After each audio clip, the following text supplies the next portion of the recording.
এই মুহূর্তে রাজধানীর আগারগাঁও এলাকা থেকে যোগ দিচ্ছেন সিনিয়র করেসপন্ডেন্ট নিয়ামুল আজিজ সাদেক। সাদেক, বৃষ্টিপাত নিয়ে আবহাওয়া অফিস নতুন কি তথ্য দিয়েছে সে সম্পর্কে আমাদের জানান।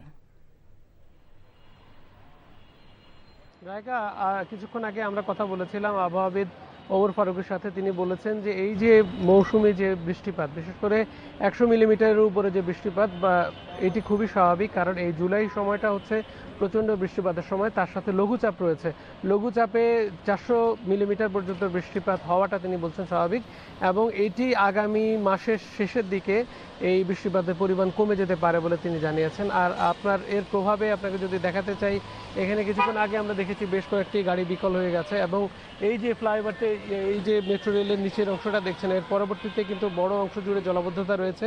সাধারণ মানুষের ভোগান্তি তো আছে, যারা অফিসগামী কিংবা অন্যান্য জায়গায় যাবেন তাদের ভোগান্তি পোহাতে হচ্ছে, বাড়তি ভোগান্তি। তার সাথে যানজটের সৃষ্টি হয়েছে। একই সাথে এখানে যানবাহনের পরিমাণও আমরা কম দেখতে পাচ্ছি, যেসব যানবাহন আছে সেগুলো বেশি ভাড়া হাঁকা হচ্ছে। একই সাথে স্বাভাবিক যে জীবনযাত্রা সেটি কিন্তু ব্যাহত হচ্ছে। আর আপনাকে যদি আমি মতিঝিল বা ফার্মগেট অথবা শাহবাগের কথা বলি, সেখানে কিন্তু হাঁটু পরিমাণ পানি জমে আছে, যে কারণে অনেকগুলো গাড়ি সেখানে বিকল হচ্ছে এবং একটা বড় ধরনের জট লেগে আছে।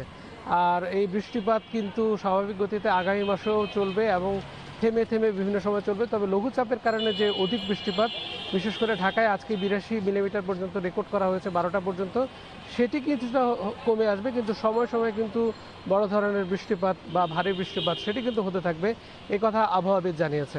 রায়কা, জানছিলাম বৃষ্টিপাত নিয়ে আবহাওয়া অধিদপ্তরের তথ্য সম্পর্কে।